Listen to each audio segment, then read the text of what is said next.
가무방송을 사랑하시는 시청자 여러분, 안녕하십니까? 행복과 통째로 통하는 이야기, 행복통통 두 번째 시간입니다. 첫 번째 시간에는 저희 개인의 욕구와 필요에 의해 추구되는 행복의 문제점들을 살펴보았습니다. 오늘 이 시간에는 진정한 행복을 찾기 위해 저희의 시작으로 돌아가 보려고 합니다. 하나님께서는 인간을 창조하시고 그들을 위한 특별한 주거의 공간을 만드셨습니다. 그리고 그곳의 이름을 에덴이라고 명명하셨습니다. 에덴의 히브리적 원어의 의미는 기쁨, 환희, 아름다움의 의미를 가지고 있습니다. 즉 하나님께서 인간을 창조하신 목적 자체가 에덴의 명명을 통해 나타납니다. 바로 인간이 하나님 안에서 오염되지 않는 완전한 행복을 누리며 사는 것이었습니다. 그래서 인간을 창조하신 창세기 1장에는 이런 말씀이 기록되어 있습니다. 하나님이 자기 형상, 곧 하나님의 형상대로 사람을 창조하시되 남자와 여자를 창조하시고 하나님이 그들에게 복을 주시며 그들에게 이르시되 생육하고 번성하여 땅에 충만하라, 땅을 정복하라, 바다의 고기와 공중의 새와 땅에 움직이는 모든 생물을 다스리라 하시니라. 인간을 향한 하나님의 모든 명령은 다름이 아니라 하나님이 그들에게 복을 주시기 위함이라고 천명합니다. 인간의 창조에서부터 시작된 하나님의 분명하시고 확고한 의도는 인간의 행복을 위한 것이었음을 알게 됩니다. 사람들이 사랑해서 결혼을 하게 되면 생명을 잉태합니다. 그리고 생명이 태어나기 전 부모들은 그 아이를 위한 모든 것들을 준비하죠. 그리고 어떤 기대보다 이 아이가 자신의 사랑으로 준비된 가정에서 행복하기를 기대합니다. 바로 이런 부모의 마음이 하나님의 마음에서 비롯되었으며 이 이유로 지금까지 인류가 존속할 수 있었습니다. 이런 인간의 행복을 위한 하나님의 관심과 열심은 성경 전체를 흐르는 하나님의 마음이심을 저희는 분명히 알게 됩니다. 그 하나님의 마음을 표현하는 한 말씀을 찾아가 볼까요? 민수기 6장 22절에서 27절까지의 말씀입니다. 여호와께서 모세에게 일러 가라사대 아론과 그 아들들에게 고하여 이르기를 너희는 이스라엘 자손을 위하여 이렇게 축복하여 이르되 여호와는 내게 복을 주시고 너를 지키시기를 원하며 여호와는 그 얼굴로 내게 비추사 은혜 베푸시기를 원하며 여호와는 그 얼굴을 내게로 향하여 드사 평강 주시기를 원하노라 할지니라 하라. 그들은 이같이 내 이름으로 이스라엘 자손에게 축복할지니 내가 그들에게 복을 주리라. 저는 죽기 전에 한 번은 유대인을 만나라 라는 책을 통해 지금 현재 유대인들이 안식일을 맞이하는 모습을 알게 되었습니다. 안식일을 가족들 모두 기쁨으로 맞이하는 여러 인상적인 절차들이 있었습니다. 그중 제 마음에 감동이 되었던 내용이 있었는데요. 안식일을 맞이하는 저녁 아버지와 어머니는 자신들의 자녀의 머리에 손을 얹고 축복 기도를 하면서 마지막으로 위의 성경절을 기도문으로 사용한다는 것이었습니다. 이 성경절에 대해 알고 있었지만 이 말씀이 현대의 유대인 가정에서 매 안식일 기도문으로 사용된다는 사실이 참으로 신선했습니다. 다시 한번 이 기도문의 내용을 낭독해 보겠습니다. 여호와는 내게 복을 주시고 너를 지키시기를 원하며 여호와는 그 얼굴로 내게 비추사 은혜 베푸시기를 원하며 여호와는 그 얼굴을 내게로 향하여 드사 평강 주시기를 원하노라. 하나님께서 우리 인생 각 사람의 행복에 지대한 관심과 함께 또한 행복을 주시기를 얼마나 원하시는 분이신지요.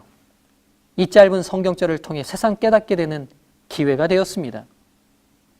이 말씀이 처음 주어졌을 때의 배경을 생각해 보면 이집트를 탈출한 이스라엘 백성들에게 제사장들이 하는 축복 기도의 내용으로 주어진 것이었습니다. 오랜 기간 이집트의 노예로 생활한 이스라엘 백성들에게 자신들의 행복을 이렇게 간절히 원하시는 하나님이 계시다는 것이 얼마나 감동이 되었을까요? 이 축복 기도의 전통은 계속 이어져 예수님 당시의 성전 봉사에서도 성전에 희생 제물을 드리는 절차가 다 마치면 제사장들이 성전 문 앞에 나와 뜰에 서 있는 백성들을 향해 손을 들고 이 민수기의 기도를 암송하며 백성들을 축복하였다고 합니다.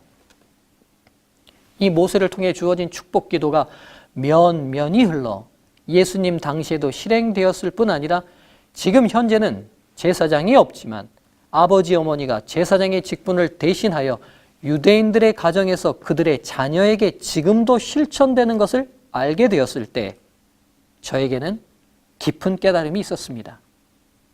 하나님께서 나의 행복에 이렇게 깊은 관심과 애정을 가지고 계시며 이렇게 행복을 주시길 원하시는 분이신데 나는 이런 하나님을 바르게 알고 있었는지 생각해보는 특별한 기회가 되었습니다. 이 방송을 보고 계시는 분들 중에는 기독교인도 계실 것이며 혹 다른 신앙과 믿음을 가지고 계시거나 종교를 가지고 계시지 않는 분들도 계실 것입니다. 그러나 저희 모두에게는 하나의 공통점이 있습니다. 바로 행복을 추구하며 산다는 것입니다. 저 또한 행복을 추구하며 사는 한 사람으로서 저의 행복에 대해 저보다 더 깊은 관심을 가지고 계시는 분이 있다는 사실에 얼마나 힘이 되고 용기가 되며 감동이 되는지 모르겠습니다. 유대인들이 그렇게 힘든 역사 속에서도 이 지구상에 존재하며 탁월한 민족으로 설 수 있었던 힘이 이 축복 기도에서도 원인을 찾을 수 있지 않을까요? 매주일 7째 날 안식일마다 자신을 가장 사랑하는 부모로부터 이렇게 아름다운 축복 기도를 정규적으로, 규칙적으로, 반복적으로 받을 수 있다면 이 세상의 어떤 어려움과 고난 속에서도 자신을 지키는 굳건한 방호벽이 되지 않겠습니까? 이제 하나님께서 저희를 창조하신 분명하신 목적과 의도를 기억하시길 바랍니다. 바로 저희들이 하나님 안에서 행복하길 간절히 원하십니다. 그래서 그분은 저희를 축복하시기를 원하십니다. 그래서 그분은 저희를 보호하시길 원하십니다. 그래서 그분은 저희를 구원하시길 원하십니다.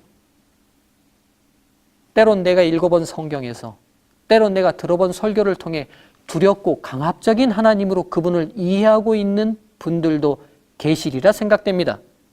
그러나 그렇게 이해하신 분들에게 분명히 말씀드립니다. 여러분께서 오해하신 것입니다.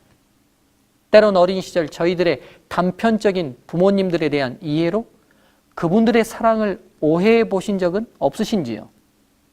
우리 아버지는 나에게 아무 관심도 없어. 우리 어머니가 진짜 날 낳으시기나 한 것일까? 등등 어린 시절 한 번쯤은 이런 생각들 해보셨을 것입니다. 그러나 나이가 들어가면서 저희가 부모의 자리에 서게 된 후 드디어 부모님에 대한 완전한 이해를 갖게 될 때 저희들의 어린 시절의 생각들이 모두 오해였다는 사실을 깨닫게 됩니다. 하나님에 대해 단편적인 지식으로 그분을 이해하지 않게 되시길 바랍니다. 성경 전체를 면밀히 성령의 지도 속에 연구하게 될 때 성경 전체를 흐르는 저희를 향한 하나님의 마음을 저희는 분명히 이해하게 됩니다. 나 여호와가 말하노라. 너희를 향한 나의 생각은 내가 안하니 재앙이 아니라 곧 평안이요 너희 장래에 소망을 주려 하는 생각이라. 에레미야 29장 11절 말씀. 자녀들의 행복에 있어서 본인들 당사자들보다 그들을 낳고 기른 부모가 더욱 그들의 행복에 대해 더 깊은 관심과 애정을 쏟고 있다는 사실을 저희는 경험적으로 체험하며 살아가고 있습니다. 그렇다면 우리의 천부께서는 당신의 자녀이신 저희의 행복에 대해서 어떤 마음과 어떤 계획과 어떤 방안을 가지고 계실까요? 여러분, 잠시라도 눈을 감고 깊이 생각해 보시길 바랍니다. 저희의 행복을 향한 하나님의 마음을, 혹 그동안 말씀을 통해 계시된 하나님의 마음을 오해하지는 않으셨습니까? 무관심하시지는 않으셨습니까? 하나님께서 저희를 향해 품으신 마음은 저희의 행복입니다. 이제 바라기는 성경을 통해 주어진 말씀의 한 줄 한 줄이 지금 바로 저와 여러분의 행복과 직결되는 말씀으로 인정하고 받아들이시길 간절히 바랍니다. 때론 그 말씀이 사랑으로만 들리지 않는다 할지라도 내 자신의 행복을 누구보다 원하시는 아버지의 음성으로 듣게 되시길 간절히 바랍니다. 우리를 향한 그분의 책망도, 질책도, 경고도, 그리고 형벌조차도 오늘 우리의 행복을 우리 자신보다 더 고대하시는 천부의 음성이십니다. 이 하나님 말씀 안에서 저와 여러분의 행복이 바른 기준으로 세워지게 되길 원합니다. 오늘도 하나님께서 여러분을 이렇게 축복하십니다. 여호와는 내게 복을 주시고 너를 지키시기를 원하며 여호와는 그 얼굴로 내게 비추사 은혜 베푸시기를 원하며 여호와는 그 얼굴을 내게로 향하여 드사 평강 주시기를 원하노라.